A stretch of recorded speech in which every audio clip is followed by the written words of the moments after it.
નમસ્કાર મિત્રો, વિડીયોમાં તમારું સ્વાગત છે। જી હા મિત્રો, અત્યારે હાલ મોટા અને મહત્વના સમાચાર સામે આવી રહ્યા છે। તો મિત્રો વાત કરીએ તો અમદાવાદમાં એમેઝોન કંપનીના નવા ટીવીનો ઓર્ડર આપી પેકિંગ ખોલીને બોક્સમાં જૂના ટીવી મૂકીને ઓર્ડર કેન્સલ કરીને કંપનીને ચૂનો લગાવવાનું કૌભાંડ ઝડપાયું છે। નારોલ પોલીસે એમેઝોન કંપની સાથે વિતરણનું કામ કરતી વેલકેશ લોજિસ્ટિક કંપનીના 3 કર્મચારીઓની ધરપકડ કરીને વધુ તપાસ હાથ ધરી છે।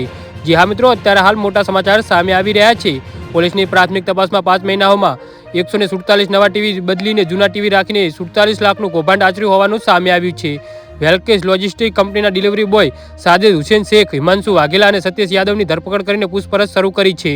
જી હા મિત્રો, અત્યારે હાલ મોટા સમાચાર સામે આવી રહ્યા છે, જ્યારે 8 શખ્સોની શોધખોળ હાથ ધરી છે। પોલીસે તપાસમાં ખુલાસો થયો છે કે ટીવી લેવેચનો ધંધો કરતા મોહમ્મદ ઇમરાન તથા મોહસિન હુસેન કંપનીના ડિલિવરી બોયના સંપર્કમાં આવ્યા હતા અને બંને શખ્સો જૂના અને બંધ ટીવી કંપનીના માણસોને આપીને નવ ટીવી ખરીદી લેતા હતા। જી હા મિત્રો, અત્યારે હાલ મોટા સમાચાર સામે આવી રહ્યા છે।